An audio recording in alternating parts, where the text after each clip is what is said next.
What's up guys? Welcome back again to my channel. Ako nga pala ulit ang yung Ate Erlene, and for today's video, share ko naman sa inyo kung paano nga ba ako nagkaroon ng 1K subscriber and 4K watch hour in just 3 weeks. O diba guys, para hindi ata kapani-paniwala. Well, kahit ako hindi rin ako makapaniwala hanggang ngayon. What? Na marireach ko to dahil unang-una wala talaga akong alam dito sa YouTube. Ang alam ko lang dito sa YouTube is manood. But before that, please don't forget to subscribe on my YouTube channel. Click also the notification bell for you to be updated on my next video. O diba? English yun. So yun nga guys, unang-una sa lahat, hindi ko talaga intended or intention na sumali dito sa YouTube. Ang hilig ko lang talaga guys is mag-TikTok. Doon lang ako magaling. Aminado naman, TikTok is life for me because TikTok is my stress reliever. Because TikTok is my stress reliever. Pag nagti-TikTok ako guys, nawawala talaga yung stress ko. Nakakalimutan ko yung mga problem dyan. So yun nga guys, paano nga ba ako napasok dito sa YouTube? Nung one time kasi, nakanood ako nung live stream ng aking sister sa YouTube. Yun yung tinatawag nila na ano, yung paangat program or yung nangingisda. So nakatuwaan ko, nakipag-chat din ako doon. Sabi ko, palista nga dyan, hello sis, ganyan. So yun, sabi niya doon sa mga nagchat doon, sige, ipaki-subscribe niyo po yung sister ko kasi ano yan, bago lang yan dito sa YouTube, magaling po yan mag-TikTok, so ganon. So yun nga, sabi nung sister ko na si Gren Ignacio, upload daw ako ng isang maiksing video dun sa chat box, tapos isend ko yung link dun para yung mga nandun sa chat, i-subscribe daw yung channel ko. So ginawa ko naman, meron akong isang TikTok video na yung wipe it down. Yun yung isinend ko kasi wala naman talaga akong alam sa YouTube. Ayun, doon na nag-start yun na may mga nag-subscribe na siya sa akin pero wala pa talaga akong mga video talaga. So doon nga yun nag-start. So after no, napaisip ako bakit nga hindi ko siya itry, ba't hindi ko nga itry yung YouTube na yun, kasi sabi nga sa YouTube daw may bayad, sa TikTok wala. So bakit nga hindi ko siya itry?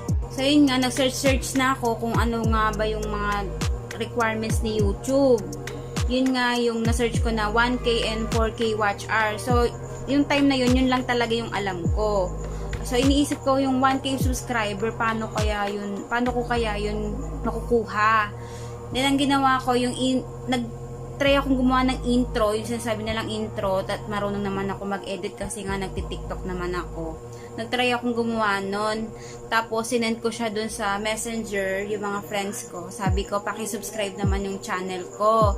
Pa-help naman, pa-support, ganun. Pero as a result, konti lang yung nag-subscribe sa akin kasi hindi lahat nakakapag direct dun sa link na binigay ko. Kailangan pwede lang mag-sign in ng Google ganyan. Kaya hindi sila makapag-subscribe. Then one time naisip ko, bakit hindi na lang kaya ako dun sa TikTok kumuha ng mga subscriber? Total marami naman din akong followers dun. Kasi pag followers tapos friends mo na rin sila, pwede mo silang i-message. So yun nga, naisip ko na bakit hindi na lang ako dun humingi ng support sa kanila. So yun nga, ginawa ko nga siya guys. Then in-effect naman siya. Ayun yun guys, kaya ako na-reach yung 1K subscriber in just 3 weeks. Nag-message ako sa kanila everyday na hello, bibigyan kita ng 10 hearts. 10 hearts ko yung video mo basta pa-subscribe ng channel ko. Doon kasi sa TikTok app, pwede mong i-link yung account mo ng YouTube doon, yung YouTube channel mo, pwede mo siyang i-link para pag na-click nila yon, magda-direct na sila doon sa channel. So yun nga guys, ginawa ko siya everyday hanggang after 3 weeks, na-reach ko na kagad yung 1K subscriber ko. Siyempre, ang saya-saya. Ang saya-saya. Doon naman tayo sa 4K watch hour. Paano ko na-reach yun in just 3 weeks din? Kasi rich kid ako. Ang may kasalanan din doon is Ako. TikTok. Ako. TikTok is life nga, di ba? Dahil nga TikTok lang ang alam kong gawin at hindi pa ako marunong ng mga vlog na ganyan, chubanes. So, naisipan ko na lang gumawa ng compilation video ng yung Marikit tsaka Chinita. Kasi, ang dami kong nakikita sa YouTube nung time na yon na ganon, compilation video ng TikTok video. So, ginaya ko lang din. Pero, gumawa ko nung sarili ko. Nagkuha ko ng mga videos dun sa TikTok app ko. Then, ikinompile ko lang siya. So, yun, nagulat ako, ilang days siya. Ang dami na niyang views. Tapos, ngayon, umabot na siya ng 400,000 views. So, hindi ko talaga, ine-expect na magte-trending yung video na yun. Nag-trending nga yung video na ginawa ko na yun sa YouTube. Kaya, na-reach ko kagad yung 4K watch hour in just 3 weeks. Diba? Ang saya-saya. Then, ito na nga, guys. Eligible na ako for monetization. Kaya lang, as of now, hindi ko pa siya ina-apply dahil alam ko sa sarili ko na parang hindi pa ready yung channel ko para mag-apply. Kasi nung binasa ko yung monetization policy, meron doon na dapat pang ayusin para sure na hindi ka mare-reject dun sa application mo. So, yun yung ginagawa ko ngayon. So, yun lang guys. Na-share ko na sa inyo yung aking naging secret weapon para magkaroon ng 1K subscriber and 4K watch hour in just 3 weeks. So, yung iba, pwede nyo namang itry din yun. Siyempre, kanya-kanya naman tayong experience. Sa akin naman, effect naman siya sa akin yung ganong style na ginawa ko.